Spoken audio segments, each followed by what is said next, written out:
News ಅವರಿಗೆ ಮತ್ತೊಮ್ಮೆ ಸ್ವಾಗತ.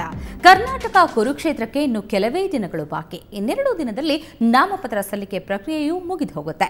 ಈಗಾಗಲೇ ಕಣದಲ್ಲಿರೋ ಅಭ್ಯರ್ಥಿಗಳ ಎದೆಯಲ್ಲಿ ಢವಢವ ಶುರುವಾಗಿದೆ. ಮತದಾರನ ಓಲೈಕೆಗೆ ನಾನಾ ಕಸರತ್ತು ನಡೆಸ್ತಾ ಇದ್ದಾರೆ. ಇವತ್ತು ಕೂಡ ವಿವಿಧೆಡೆ ಭರ್ಜರಿ ಪ್ರಚಾರ ನಡೆಯಿತು.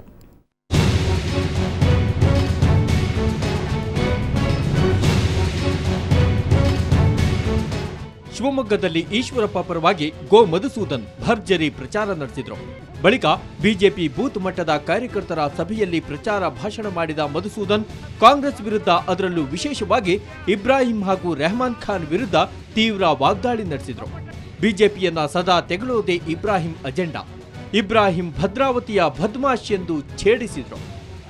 ಮಹಾನ್ ಶರಣ ನನ್ನ ಮಗ ಬಸವೇಶ್ವರ ವಚನ ಎಲ್ಲ ಹೇಳ್ತಾನೆ, ಕನಕದಾಸ ಅವನು ಕನಕದಾಸರ ವಚನನೂ ಹೇಳ್ತಾನೆ.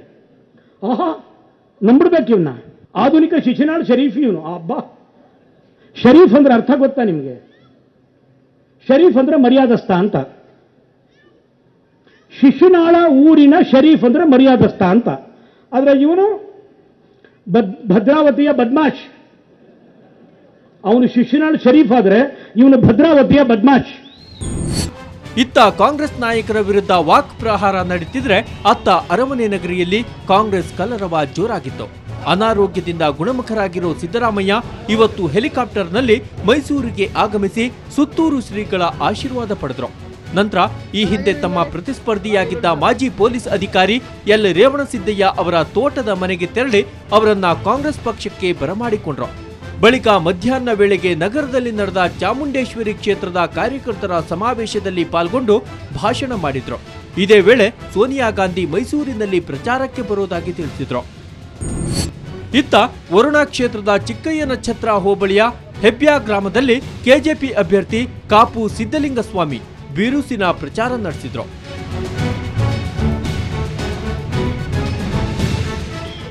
ಮತ್ತೊಂದೆಡೆ ದಾವಣಗೆರೆಯಲ್ಲಿ ಮಾಜಿ ಸಿಎಂ ಯಡಿಯೂರಪ್ಪ ತಮ್ಮ ಅಭ್ಯರ್ಥಿಗಳ ಪರವಾಗಿ ಅಬ್ಬರದ ಪ್ರಚಾರ ನಡೆಸಿದ್ರು.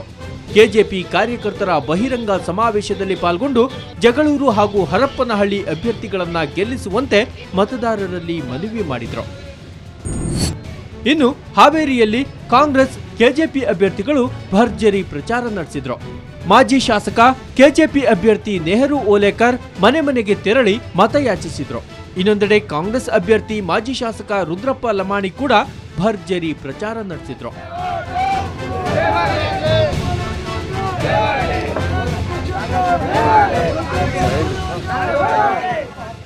ಒಟ್ಟಾರೆಯಾಗಿ ಎಲ್ಲಾ ಪಕ್ಷಗಳ ಅಭ್ಯರ್ಥಿಗಳು ಪ್ರಚಾರದ ಭರಾಟೆಯಲ್ಲಿ ಮುಳುಗಿ ಹೋಗಿದ್ದಾರೆ. ಇನ್ನು ಚುನಾವಣೆ ಸಮೀಪಿಸುತ್ತಿದ್ದಂತೆಯೇ ಪ್ರಚಾರದ ಬಿಸಿ ಮತ್ತಷ್ಟು ಕಾವೇರಲಿದೆ. ಆದರೆ ಮತದಾರನ ಮನದಾಳ ತಿಳಿಯಲು ಚುನಾವಣೆವರೆಗೂ ಕಾಯಲೇಬೇಕು.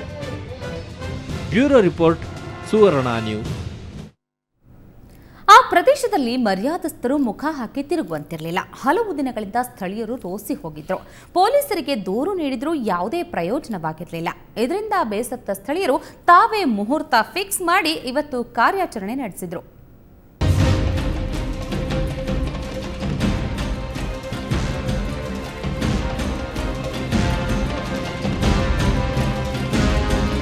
ಒಂದು, ಎರಡು, ಮೂರು, ಹೀಗೆ ಒಂದಲ್ಲ ಎರಡಲ್ಲ, ಬರೋಬ್ಬರಿ 17 ಯುವತಿಯರು ಮೈಮಾರೋ ದಂಧೆಗೆ ಇಳಿದಿದ್ದ ಇವರಿಗೆಲ್ಲ ಇವತ್ತು ಗ್ರಹಚಾರ ಕೆಟ್ಟಿತ್ತು. ಕತ್ತಲೆ ಕೋಣೆಯಲ್ಲಿ ಬೆತ್ತಲೆ ಸೇವೆ ಮಾಡ್ತಿದ್ದ ಇವರನ್ನೆಲ್ಲ ಸ್ಥಳೀಯರೇ ಬೆಳಕಿನೆಡೆಗೆ ಎಳೆತಂದು ಹೀನ ಕೃತ್ಯವೊಂದನ್ನ ಬಯಲಿಗೆಳೆದಿದ್ದಾರೆ. ಇಲ್ಲೋಡಿ, ಇಲ್ಲಿ ಆಂಟಿಯರ ಜೊತೆ ಯುವತಿಯರೂ ಇದ್ದಾರೆ. ನಿತ್ಯವೂ ಇಲ್ಲಿ ಇಂಥದ್ದೊಂದು ಕೆಟ್ಟ ದಂಧೆ ನಡೀತಿರೋದು ಸ್ಥಳೀಯರಿಗೆ ಗೊತ್ತಿತ್ತು. ಆದ್ರೆ ಪೊಲೀಸರಿದ್ದಾರಲ್ಲ, ಅವರಿಗೊಂದು ಮಾತು ಹೇಳುವ ಅಂದ್ಕೊಂಡು ಕಾನೂನು ರಕ್ಷಕರಿಗೆ ಸ್ಥಳೀಯರು ಮನವಿ ಮಾಡಿಕೊಂಡ್ರು. ಇಂಥದ್ದೊಂದು ನೀಚ ಕೃತ್ಯ ನಡೀತಿದೆ, ಅದಕ್ಕೆ ಕಡಿವಾಣ ಹಾಕಿ ಅಂತ ಪೊಲೀಸರಿಗೆ ಮನವಿ ಮಾಡಿಕೊಂಡ್ರಂತೆ.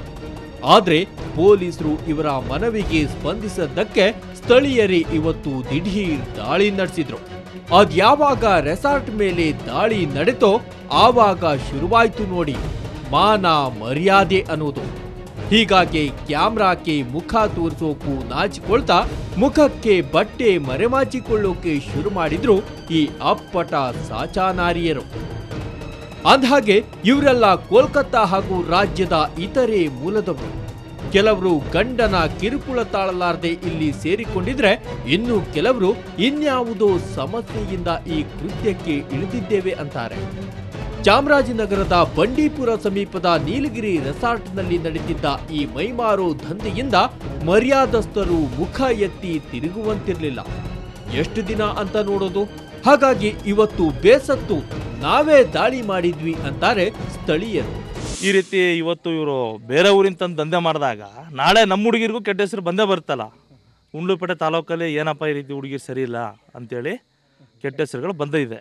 ಪೊಲೀಸರ ಗಮನಕ್ಕೆ ಈಗಾಗಲೇ ಗೊತ್ತಿದೆ, ಅವ್ರಿಗೆ ಗೊತ್ತಿದ್ರು ಅವರು ಬೇಕಾದಷ್ಟು ಇದು ಕಂಟ್ರೋಲ್ ಮಾಡಿದ್ದಾರೆ.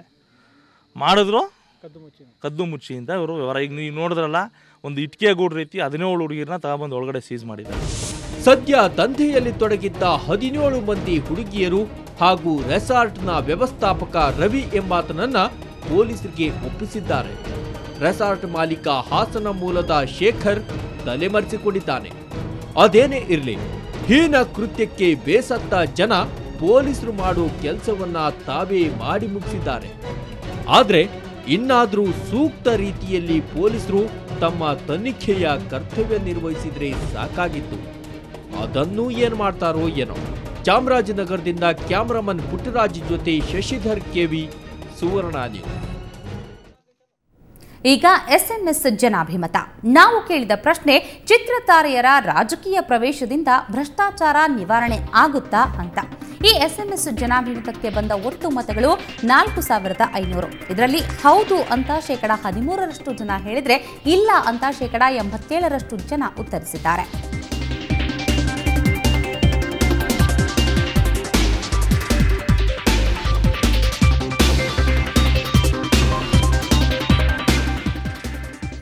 ಇದು ಇವತ್ತಿನ ನ್ಯೂಸ್ ಅವರ್. ಈಗ ಟಾರ್ಗೆಟ್ ಕಾರ್ಯಕ್ರಮ ಪ್ರಸಾರವಾಗಲಿದೆ. ನೇರ, ದಿಟ್ಟ, ನಿರಂತರ ಸುದ್ದಿಗಾಗಿ ನೋಡ್ತಾ ಇರಿ ಸುವರ್ಣ ನ್ಯೂಸ್.